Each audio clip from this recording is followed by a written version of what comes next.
Lin Yu Ting has defeated Poland's Julia Szeremeta in the Olympic finals and obtained a gold medal, which is akin to another gender row boxer, another boxer who is involved in a dispute as to that boxer's particular gender, who is world famous because of it, called Imane Khelif.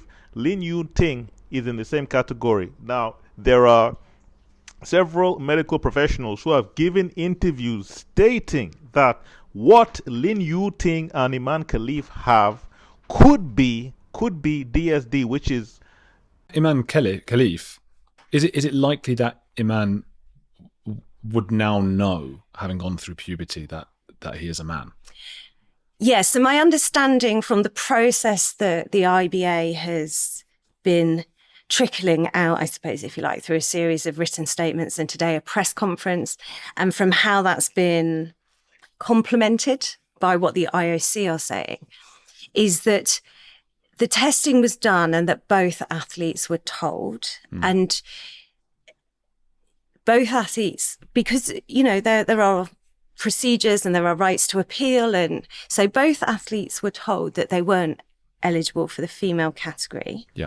Essentially medically termed differences in sex development, which means that that person is growing up with the genetic composition of one particular gender. In this case, it is reported that they had the genetic composition of males with XY chromosomes. However, they were not identified as such as children, as young kids, because it did not show in their, let's just call it, nether regions. That was not clear. But as they got older and the musculature through puberty and they simply developed, it was clear that obviously these were not the typical ordinary females. There was some difference.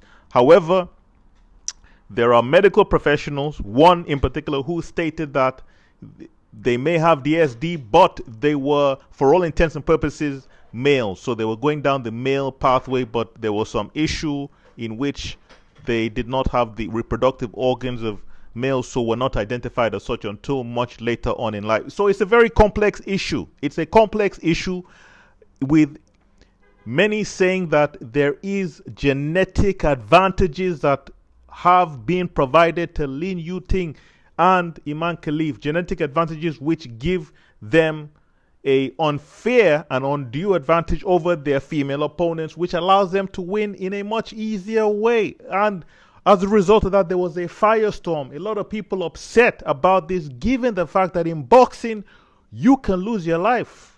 In boxing, it can be a wrap for you. It can be all over because of the constant head trauma you have to endure, the several punches around, the fact that there are subdural hematomas, people getting put in a coma, people unfortunately being unalived legally without any legal remedy or recourse because they signed up for it. This is the issue with this kind of sport, and this is why it cannot just be rolled over, ignored, or seen as a non-issue, because it's a real issue. And what has to be done is, in cases like this, like Imane Khelif, Lin Yu Ting, Caster Semenya, etc., the International Olympic Committee, the IOC, has to actually sit down and have a clear guideline and clear rules as to how to deal with these athletes, because you're not talking about swimming, cycling, where you're competing against an opponent who is trying to run to a finish line and you have no contact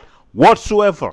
Non-contact sports. In a contact sport, you can get very seriously hurt if your opponent is outweighing you, much more advanced in certain genetic ways, such as thicker muscle structure, bone density, height, power